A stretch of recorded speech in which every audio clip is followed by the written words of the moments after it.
Buenas noches, profesora. Mi nombre es Shakira Tituaña. Estoy en el cuarto semestre en la materia de inmunología y estoy en el paralelo 2. En este momento voy a presentar mi infografía con el tema del artículo que usted nos dio y voy a tratar de hacerlo partes por partes porque tiene las letras muy chiquitas. A ver. Muy bien. Como tema principal tenemos la respuesta inmune innata al trauma, entre la protección y el daño. Como primera parte tenemos un pequeño esquema en donde tratamos de plasmar la serie de pasos que se da cuando un patógeno ingresa al cuerpo y cómo se da la respuesta innata, que es la nativa, con la que nacemos nosotros. Entonces estos son las series de pasos generales que se dan para esta respuesta. La llamamos trauma. Tenemos como primer paso la ruptura de las barreras, que se da por un daño especialmente físico. El segundo paso es la recuperación de PAMs y DAMs. Las PAMs son patrones asociados a patógenos y los DAMs son patrones asociados al daño. De ahí tenemos un tercer punto en donde se da la activación de los PPRs, que pueden ser, por ejemplo, el TLRS, el NLRS, el RAGE, que son receptores para poder reconocer a los PAMs y a los DAMs. De igual manera, al lado de este esquema tenemos otro de forma gráfica en donde está prácticamente representado cómo sucede esta serie de pasos. Como siguiente tenemos una célula inmunitaria en donde adentro tenemos uno de los temas importantes, que es la respuesta inmune innata activada, en donde tenemos dos funciones importantes y dos células principales. Tenemos la coagulación, tenemos el M1 y el M2 y también una de las cuantas células importantes que ayudan a todos estos procesos, que son el macrófago y la célula dendrítica.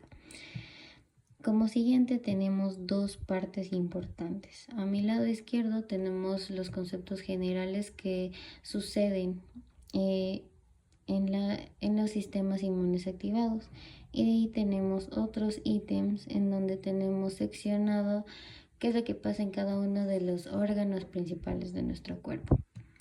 Entonces, sistemas inmunes activados. Tenemos el complemento, que es el C5A, que media la inflamación, más la quimiotaxis. Tenemos la coagulación, que interviene el TF, la trombina, fibrina y los microtrombos. Tenemos también células principales, que son los neutrófilos, que realizan los NETs y también utilizan ROS y median el daño y la limpieza. Tenemos los macrófagos, que cambio M1, que son proinflamatorios, y el M2, que son de reparación. Y también tenemos citoquinas principales, que son la interleucina 1, la 1 beta, interleucina 6, el TNF y la interleucina 10. De aquí en la otra sección tenemos cómo funcionan en cada uno de los órganos y órganos diana. Tenemos el endotelio, en donde se da y se produce un cambio antiadhesivo a proadhesivo. Tenemos daño de glucocálix, cuando este aumenta, con este se aumenta la permeabilidad y se produce un edema. Tenemos también los microtrombos, que producen una isquemia, y aquí también tenemos la representación del endotelio. Como siguiente tenemos los pulmones, que aquí funciona el complemento, que es el C5A, donde ayuda al reclutamiento de los neutrófilos.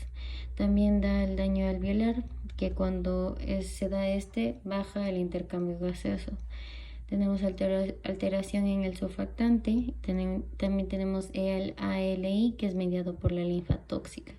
Y aquí tenemos la representación de los pulmones. Ahí tenemos el cerebro, que aquí se da la activación de la microglía también, y los astrocitos, que median la inflamación prolongada. También se da la ruptura de BBB y se da la entrada de DAMS a circulación. Y de ahí tenemos la coagulopatía, que es mediada por los TF cerebrales. Aquí tenemos una representación del órgano. Como siguiente tenemos el intestino, que aquí se puede producir una isquemia, un daño epitelial por los lift-off. Tenemos la translocación bacteriana, que se da por los PAMPs.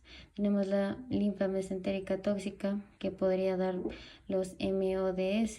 De ahí tenemos disbiosis, alteración de los T-helper 17 y los 3 reguladores. Tenemos la apoptosis de los linfocitos y que esto puede dar la inmunodepresión. Y aquí hay una representación de los órganos. Como siguiente punto, ítem importante, tenemos las complicaciones clínicas. Tenemos los MODS. Los MODS como complicaciones clínicas, nos podría dar una insuficiencia respiratoria, una insuficiencia cardíaca, una insuficiencia renal, una alteración neurológica y una insuficiencia hepática, generalmente. Ahí tenemos como otra consecuencia importante es la sepsis. Como complicación clínica nos puede dar una insuficiencia respiratoria, una insuficiencia renal, una anomalía de coagulación y alteraciones en el estado mental.